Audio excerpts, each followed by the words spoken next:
आज का पहला पाठ रोमियो के नाम संत पौलुस का पत्र, अध्याय 8, पद संख्याएं 12 से 17।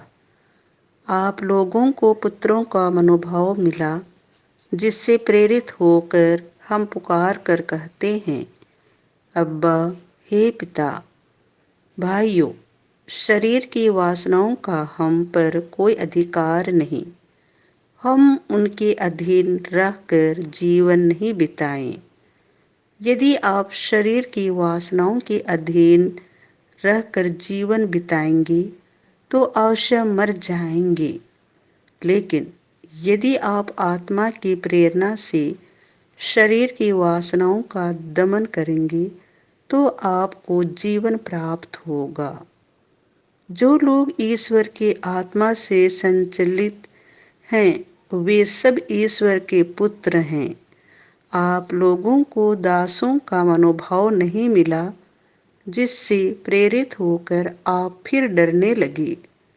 आप लोगों को गोद लिए हुए पुत्रों का मनोभाव मिला, जिससे प्रेरित होकर हम पुकार कर कहते हैं, अब्बा, हे पिता।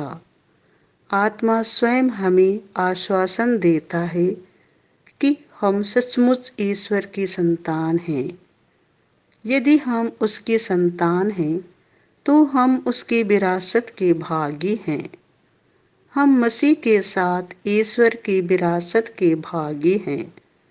यदि हम उन्हीं के साथ दुख भोगते हैं तो हम उन्हीं के साथ महिमान्वित भी हो जाएंगे। यह प्रभु की वाणी है।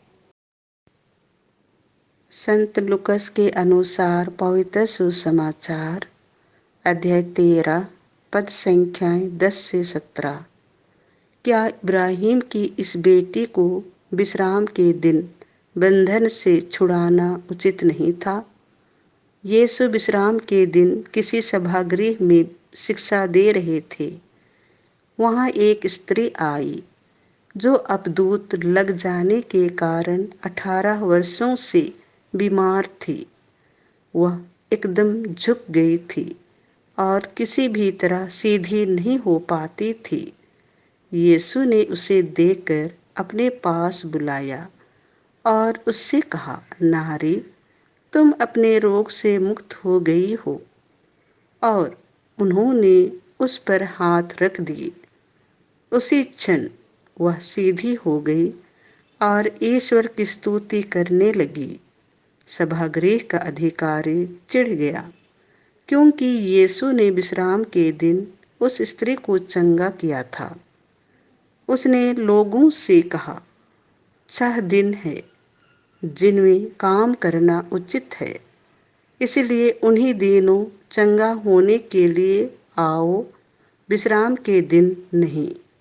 परंतु प्रभु ने उसे उत्तर दिया, ऐ ढोंगियों, क्या तुम में से हर एक विश्राम के दिन अपना बैल या गधा थान से खोलकर पानी पिलाने नहीं ले जाता?